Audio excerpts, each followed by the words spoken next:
So we're going to do listings at the end of this podcast, but I wanted to mention at the start a couple of things that TOT Presents have got coming up. So on February the 28th, jointly with Hammerdown, we've got a fundraiser. We're fundraising for a drum kit as part of this grassroots music project. That's with Zero, Spock on the Bus, Such Better Days and Outpost 3. We've also got a gig coming up at Audio Active on March the 8th. That involves bands like Still and Radioactive Decay. And on March the 14th, we're back at the Dickens with a punk special with Brighton-based band Plague Arcade, who I absolutely love. Band I've not seen of, but I've been told really good things about, called Dude Smell. The amazingly named Nihilistic Biscuits, and a band called Drench.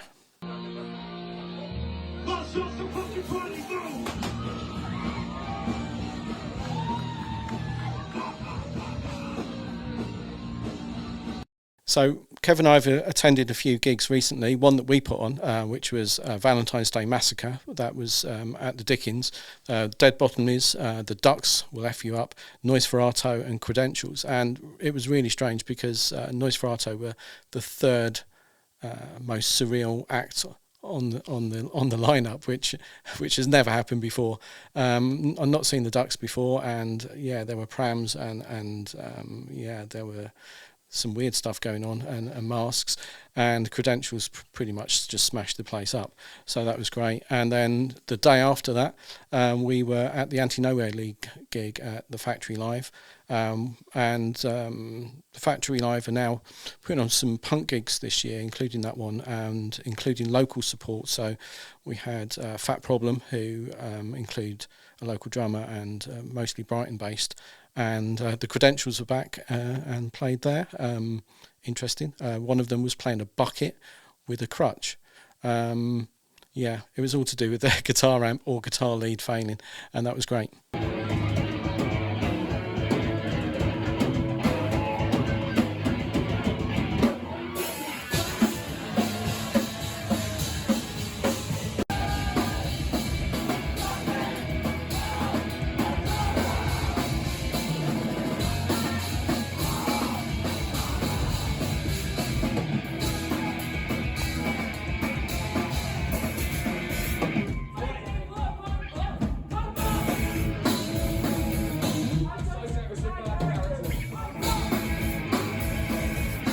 So I got involved in Bar 42 back in about 2016, 2017, I think. First of all, I helped to organise something called Oxjam, and I think I coordinated the photographers from memory. And then I don't know how it happened, but then the following year I took the lead on Oxjam, and suddenly from nowhere found myself organising, I think it was 8 gigs with 50 bands and performers simultaneously all across the Saturday, and that included Bar 42. And yeah, for some reason I quite enjoyed it, and we managed to get through the day, and then I went back to Bar 42 and started to go to gigs and started to put on a few bits and pieces, and that's how I kind of bumped into Kev at 42. And some of the stuff that I was looking through photos the other day, and some of the most memorable gigs I'd kind of almost forgotten about. They're kind of buried in the back of my head. Things like seeing Sheep on Drugs there, putting on a steampunk all-dayer there with Professor Elemental, and obviously some of the Nosferatu gigs there were just astounding. Okay, so as part of our Bar 42 special, we've got some fabulous special guests I've known for, I don't know, 6 years, something like that, I think. Easily. Who are Dom and Radka. I can't roll my R's, sorry, Radka. From Aaron Drift, who performed many a time at Bar 42. So over to you. I was going to ask you, first of all, about your first performance, if you can remember it, at Bar 42. Gosh, it's been many years ago. I don't even know. Is it 8 years ago? That would have been 2017. Yeah. Would have been with Dave on bass. So basically, we were a pretty much new band back then, and it was very difficult to get gigs at that point because no one knows you. You really need to have connections to play for people, and we were very lucky to meet Mark at Bar 42, and he basically gave us an opportunity to perform at Bar 42. So I have very fond memories from that gig because I remember sitting him at the bar stall as he would usually do, and then he could hear our sound check, and he was like, "What?"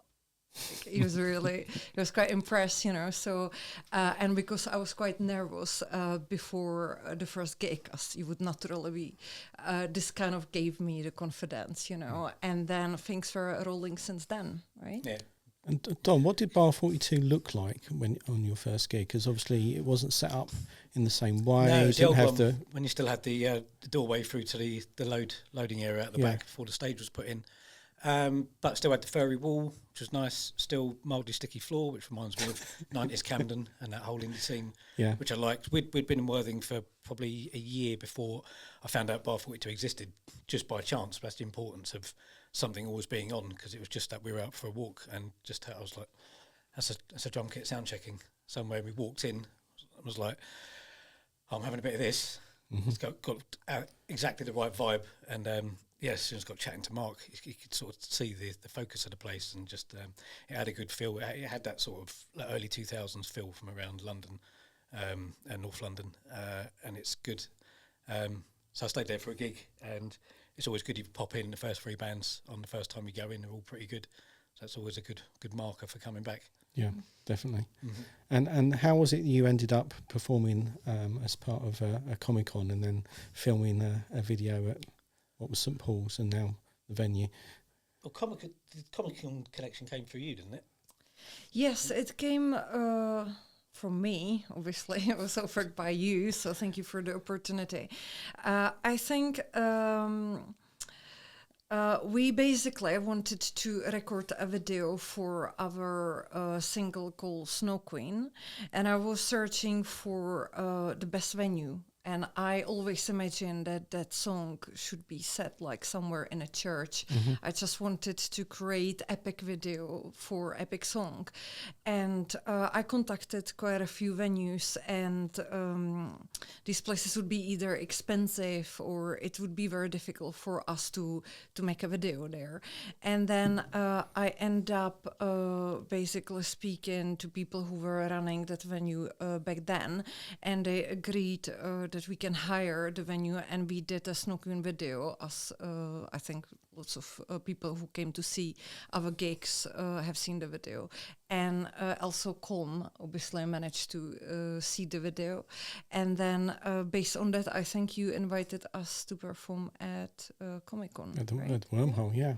Yeah. It's probably the biggest party that Worthing has seen, with 250 people in full cosplay. Fantastic. That was a great night. Yeah, we absolutely loved it, and it was so much fun.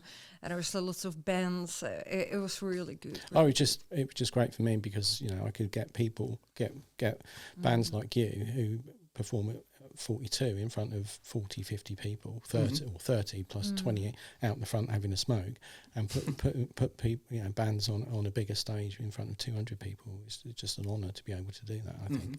And what about the last gig that you did at 42? After, I think that's when we sort of pretty much knew that there was a chance that might be coming to an end, and definitely needed to get something booked in. We knew Matt was potentially looking to move on, so we'd already been sort of playing with a couple of guitarists, see how it's going to go. So we needed a farewell for Matt as well. So that sort of put quite a bit of focus on wanting to put a good show on for that night. I remember it being a really good show that night, and I know everyone turned out in really good numbers, really good lineup of music that night as well. But just it was always, for that size of venue, the sound you got in there was, you play places 3-4 times the size and you don't get that energy of sound in there. It was always really well mixed. Michael always did a great job along with Harrison and Lewis and that, and it was just, you could see the focus had been put on getting the right equipment, getting the right sound, and it's the one thing they always did was like, we're not going to just chuck you on like a garage quick setup. Even though some people like it sort of in a punk setting like that, it was, we're going to put you on, but you're still going to sound. I think that was good. One of the things that got bands across from Brighton, is that they knew they could come across.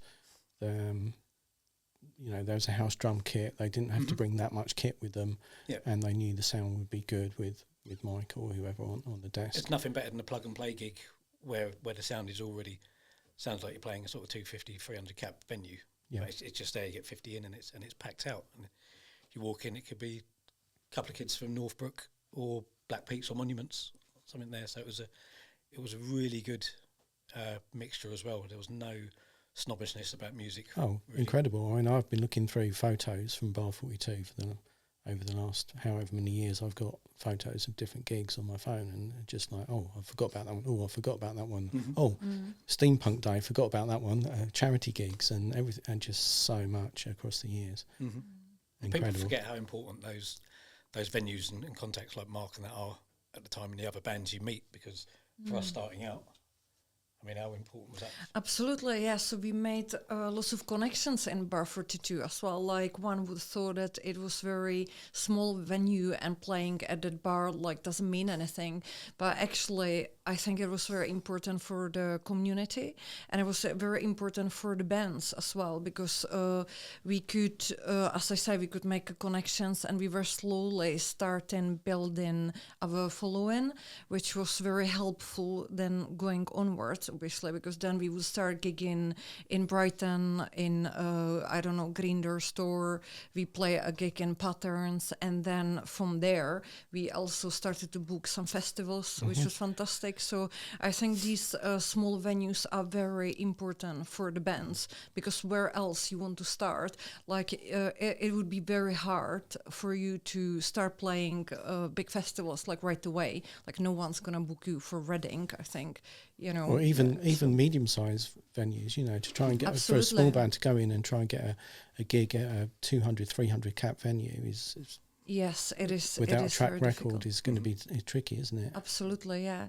So just building the connections and also gaining the experience, So you start gigging for 20 people, and then you really need to play many gigs to kind of gain the confidence and become a better performer. So I remember when I started gigging, I was quite static, and I think there are lots of people who remember Arendriff gigs a couple of years ago. It turned into something completely different. I think our performance was quite theatrical and quite big, and I really enjoy to engage the crowd and just make a big show out of it. So, and once again, just going to Bar 42, the bands need this experience to grow as musicians, as performers, and also learn about the music industry. Fabulous. And finally, I just wanted to ask about Dom. So if you could tell us a little bit about the upcoming Biftech gig and who you've got supporting you, and in particular why you're doing it and the charity that's involved.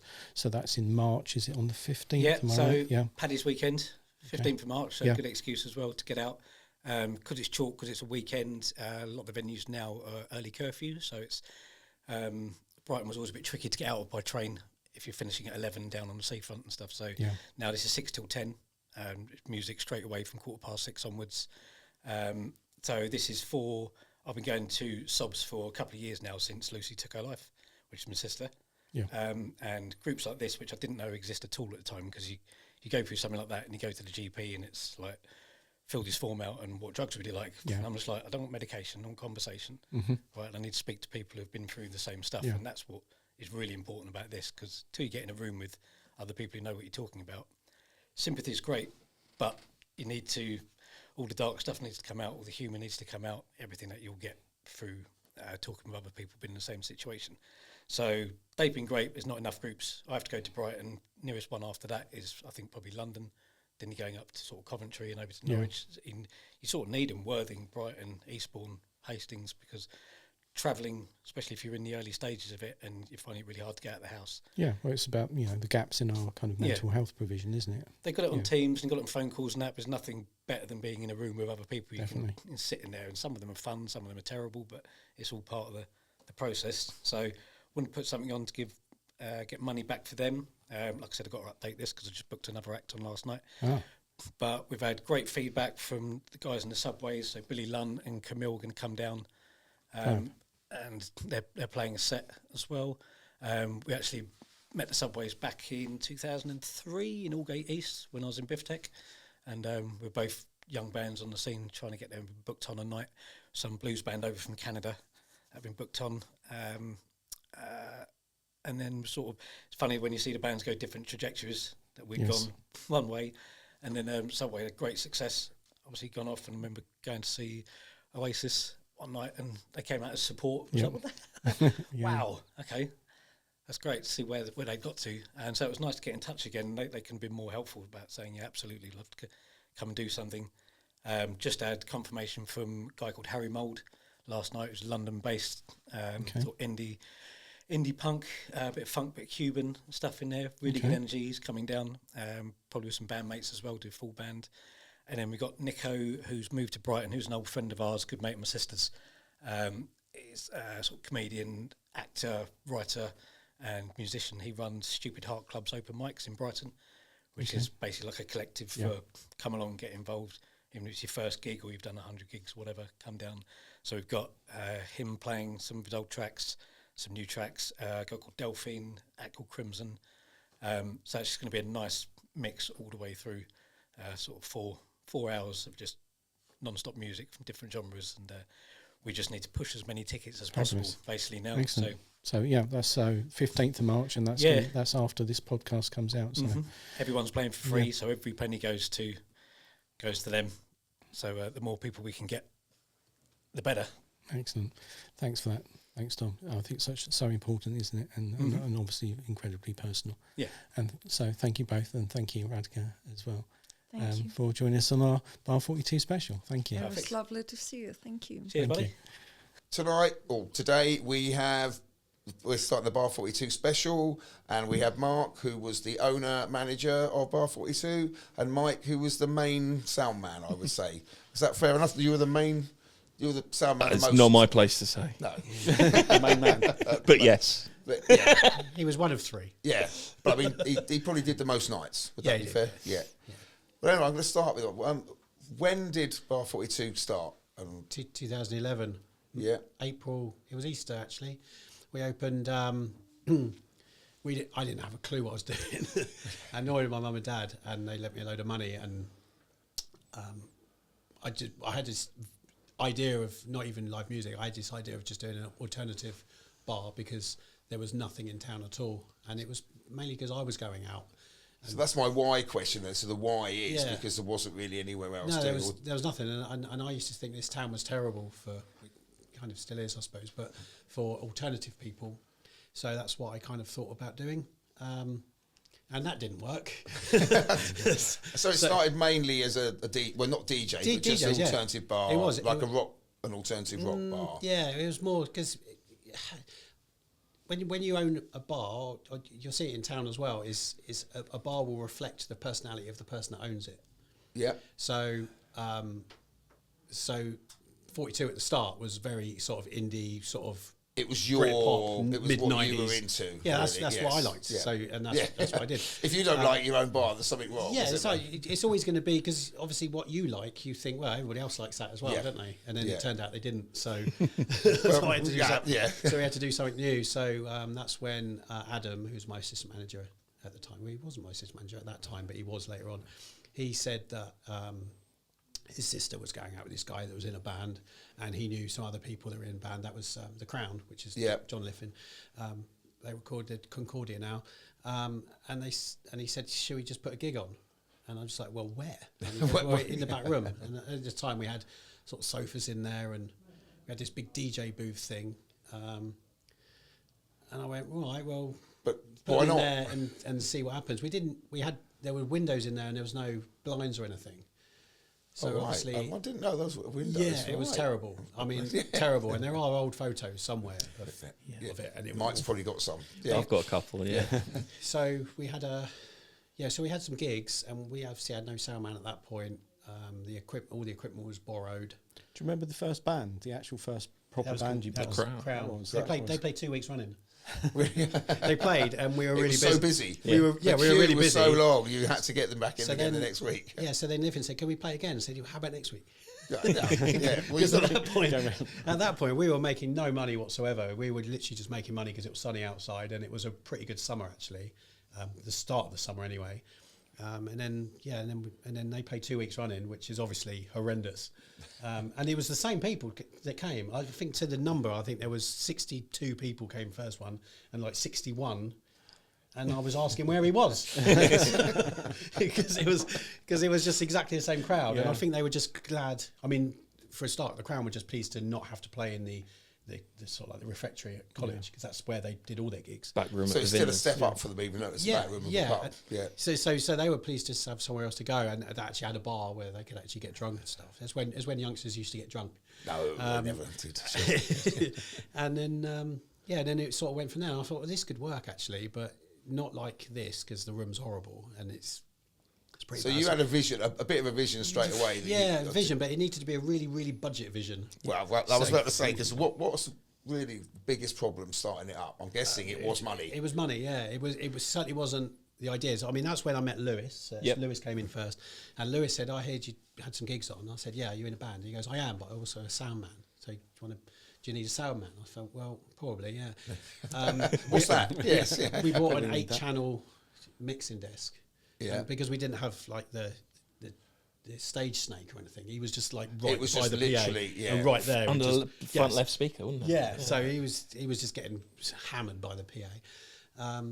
And then gradually we just sort of made improvements as we got a little bit more money. So you just like bought a little bit more equipment. And at that point I was starting to look at Brighton a little bit more, look at the Brighton scene a little bit more.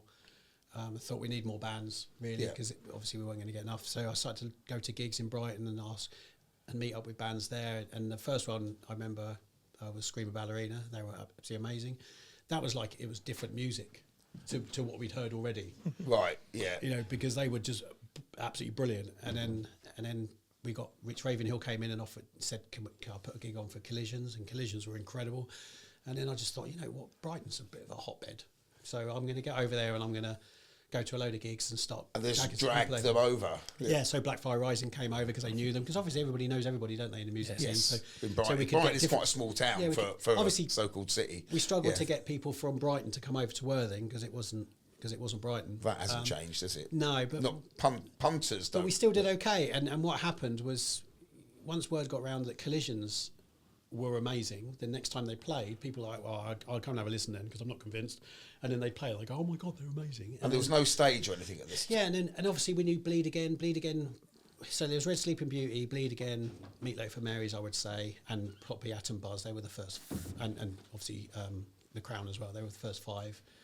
And the gigs used to. So there was one gig we had Bleed Again, metal band, and then we had Red Sleeping Beauty, who were an indie band, and we had Meatloaf and Mary's, who were a ska band. So it was a horrible mix. Always good to mix it up. but I've always been a big fan. How many were as you in well Bleed know. Again originally?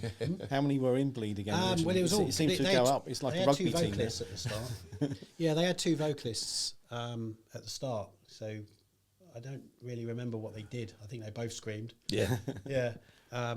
Did any of your bands play at this time then, Mike, early on? Doobie Dubois. Well, this is it. This is how, because I was going to say in your bit, I mean, you're a sound man now and a musician, but you started off in bands. Yeah, And, well, did you play 42 pretty early on? I suppose. He Yeah, played the, without stage, I think. the Doobie Dubois experience Yeah. Yeah. played. Me and my friend Warwick, we did for his work's Christmas do. We decided to just cobble together like an hour set of stupid 80s covers. And it went really well. Right. So we then Couldn't get rid started of him doing after it in little pubs and things. And then I heard about Bar 42, so we went down there and we played. And I was like, do you need a sound, man? Yeah. So that is And that's kind of how I started there. that's yeah. literally so you play it and then you thinking had Yeah. you thought about being a sound man before? Well, yeah, I mean, I'd done you've done the sound for that. 5 years at university, and So you studied it. yeah, I graduated in 2008. So I've been going out doing lots of sound for open mic night, Chris Simmons open mic nights and things like Right. that. And Yeah, I basically went around trying to find bands and people to record. And I found Ben Salter, Sandweaver, and a guy called Ross Absol Morris. And Ross is the guy that told me about Bar 42. So it's quite a small town, isn't it? Yeah. Literally everyone knows everyone in Worthing. So I just went down there.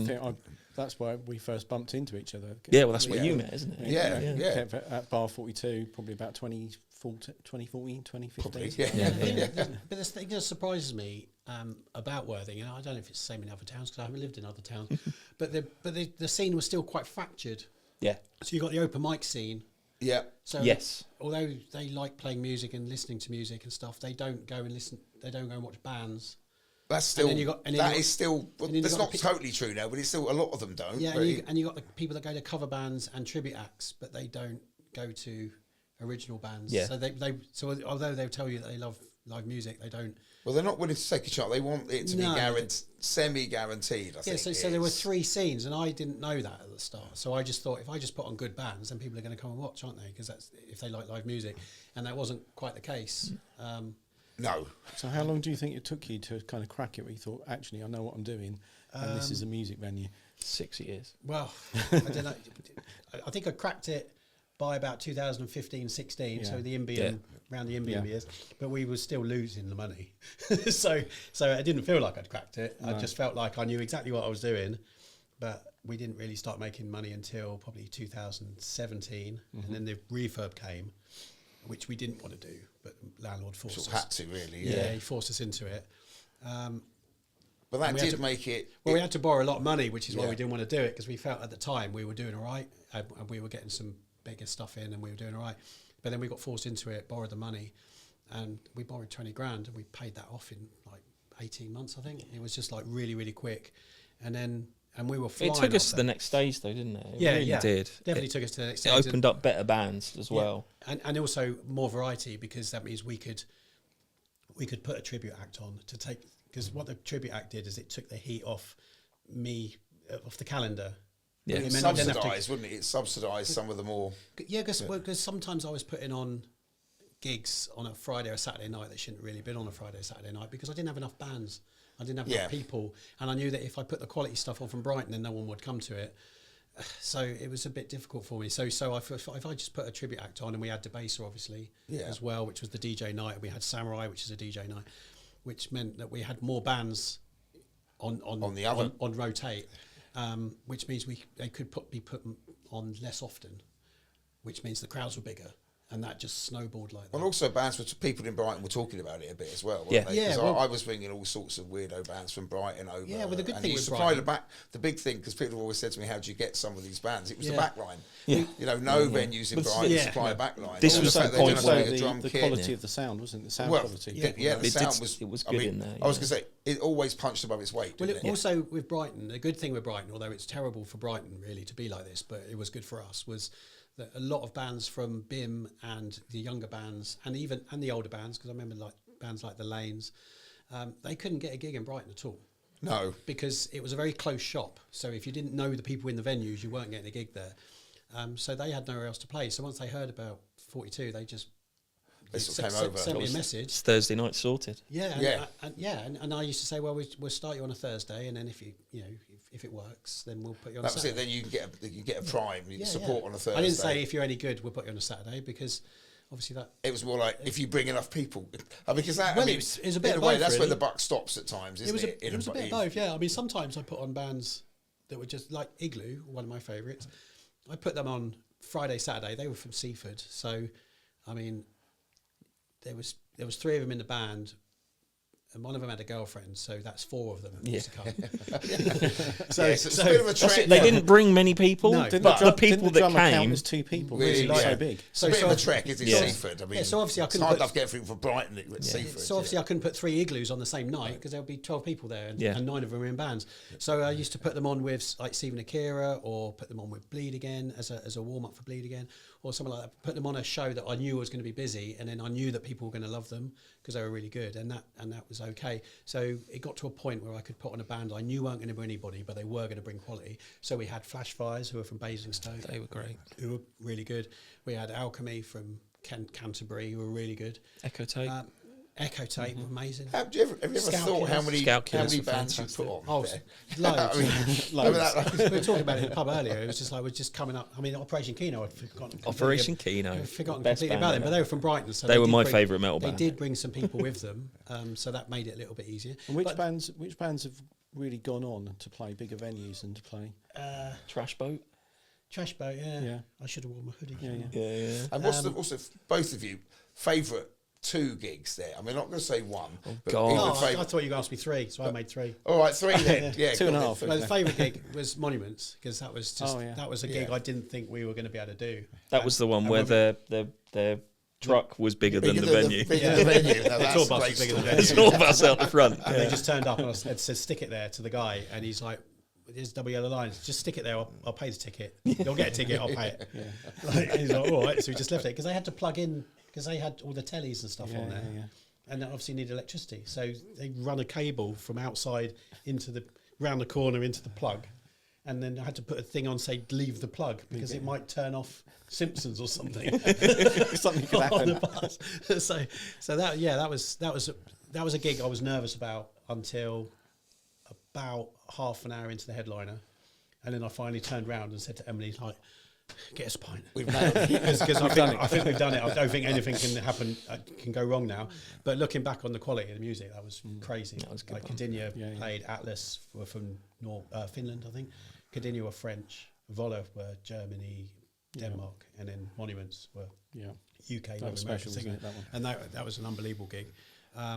Second one was, we agreed on, Black Peaks, first one. Okay, I wasn't at the one. That was in the old room. Black Peaks had played, they'd supported Deftones at Wembley Arena a month before. Wow. And we got them to play in a 70-cap venue. Yeah. And the sound that came out of that back room was mental. It was absolutely... I think it might have been them as well. It was probably mostly them. Yeah. But it was absolutely mad, the sound that came out of that room. It was incredible, and I actually was quite proud there. And that was, I think, probably 2017, so that was just before our refurb. And then they came back... After the refurb. On tour. They actually came back on a UK tour, and they played at the bar. Was it? Oh, this is actually a music venue now, isn't it? Yeah, they were a bit miffed why they were playing there, and then they walked in and saw the refurb, and they were a bit more pleased about that. Okay. And who's your third then? Third one was squeezing an extra for me. Was Joseph Stalin gig that Dave Lovejoy put on, because that was a Wednesday night and it was sold out. Yeah. And it was boiling. It was boiling hot. Joseph Stalin is quite a big guy, wasn't he? Very quite big big guy. lad. And I think there's a video of him like playing, looking like he's just about a kilo. Well, they got out and crowd surfed and started swimming, and they started making lots of comments about it being a swimming pool, didn't they? Yeah, it must have been. It was very sweaty. 35, 40 degrees in the back room. It was absolutely boiling, and there's this quite large guy like shredding and stuff, and it's an amazing gig. And it was a Wednesday. Yeah, and my last thought of that, because I told them, because they said they wanted to camp somewhere because it was so warm. They wanted to camp because they had the van that they were sleeping in. So I sort of gave them sort of directions, sort of up to Finland, sort of Valley Bost Hill, sort of camp there, because they were going north and I just remember the door sliding shut when they had sort of Phoebe in there, who was one of my bar staff, and she's just like, "Bye then," like that's the door shut, and they drove off. I'm like, have they kidnapped Phoebe? Bring her back. But yeah, that was just, it was brilliant. It was like those guys they were so friendly, they were so nice. We had Tosca play that night as well. Yeah, they were great. Amazing. They brought a big crowd. Really good. And I think Arendelle, that's Phoebe's band, played, and I think Dreamwaves played as well, which is Dave's band. What about you, Mike, then? So what's your... It's got to be the Bleed Again as well, that first one. Really loved that. Black Peaks. Other than that, I suppose... Pangalactics were pretty special, weren't they? Pangalactics. I loved those weekends. That's they were just my great. curveball question. I'll throw that one in now as you mentioned it. So, Mark, what exactly is in a Pangalactic Gargle Blaster? It's peach snaps. And then you put Baileys, you put the Baileys on top. And you got to get it right. And then you put the red stuff in, the grenadine. Yeah. No, you don't. You put the blue stuff in, so it sits on top. And then you put the red stuff in, and it drags it all down and looks like an eyeball. And you get a pint of that, then, do you? Yeah. I must have made so many of them. You get a shot. Crazy. Yeah. I know, but how many people didn't get the connection between Bar 42 and Pangalactic most of them. Gargle? Yeah. Most, the meaning of life and all that kind of stuff. Most people, but if they haven't read a book, then they wouldn't know, would they? No. and a few hadn't. Yeah. And it was, of course, it was number 42, so that made it easier. I need to say. It would make more sense. Yeah. And also, that's a lot of bars in Worthing were called bar something, weren't they? Yeah, I know. I mean, literally, there's bar this and bar that. I remember when bar 10 humbug was called bar 10. I'm going, honestly, I can't even think of a name for it. That's so shoddy. And then came along to 42. I'm just like, I just call it 42. Just call it 42. I can't think of a name. I couldn't think of a name. So this also us because this is where you started doing regular full-time sound man then. After this, pretty much. So this was your stepping stone into that. I mean, my work at 42 just got me my experience. It was the first real venue I ever really properly had constant work in, and that just helped. Get my your name out, get my name out, meet the right people. Yeah. I mean, it was because of my knowing the promoter from work at 42 that I got my work at the venue in St Paul's. But so that, I mean, because this is you make a living out of it, don't you? Yeah, that's what I do for a living. I'm a sound man, yeah. So, I mean, really 42 it started me off, helped start that off. So really did. I mean, the original idea was to be a studio guy and run a studio. But I just fell into 42. But just fell out a few times as well. But just got so fed up with recording bands. So I like the live side of things. I mean, give me a session with the band, fine. I just can't do all these. How many live recordings have you got? Oh God, so many. It's like a proper archive of the history of Bar 42. We've got like a good cross section of every year. It's just instrumental. So I just wanted to finish up with a personal note to thank you both for what you've done for grassroots music in the town, and for me personally, because that's how I got involved in music. I knew nothing about music when I arrived. I still know nothing about music, but in terms of putting on stuff and for me, the thing that sticks in my memory about Bar 42 is all the support you did for charities, the charity work, like Oxjam. I know, friends and family of mine that put on charity gigs there. You'd be like, okay, I'll give you a Wednesday night or a quiet night. You can have that and put on a charity gig and support so many charities. I never said no. So coming up at Cellar Arts, we've got a cabaret on March the 7th. We've got a Freedom finale on Saturday the 15th of March. Kev's putting on a Punkish Noisish on the 16th of March.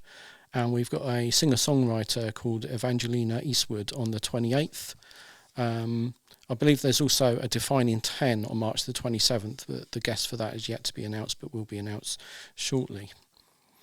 At the Factory Live, we've got metal. We've got Tigers of Pantang with Titan and Hellfire Club supporting on April the 11th. And we've got the Beat Live, so we've got Scar on the following day, on Saturday the 12th. With support from Trojan Beats. So tickets for Tigers of Pantang and the Beat Live are on sale now. Our friends Blue Sky Music, they're doing kind of a talent contest. Broadwater's Got Talent. Heat 1 of that is on the 21st of March at the Broadwater Pub. TOT Presents and or Hammerdown, we've got the fundraiser, as I mentioned before. We've got Still and Radioactive Decay at Audioactive on March the 8th, and we've got Punk back at the Dickens on March the 14th. So thanks for watching the podcast, and keep your eyes peeled because we are going to be doing some fundraising over the next few weeks to support the podcast and keep it going. And finally, we've got another competition. Last month we had a competition that was won by Lisa to win a couple of tickets, and this month's competition, Hammerdown have kindly given us a couple of tickets for the Hammerdown Unplugged, which is in Brighton, but I won't say where, because the competition to win 2 tickets is, can you tell us what venue in Brighton Hammerdown Unplugged is playing at?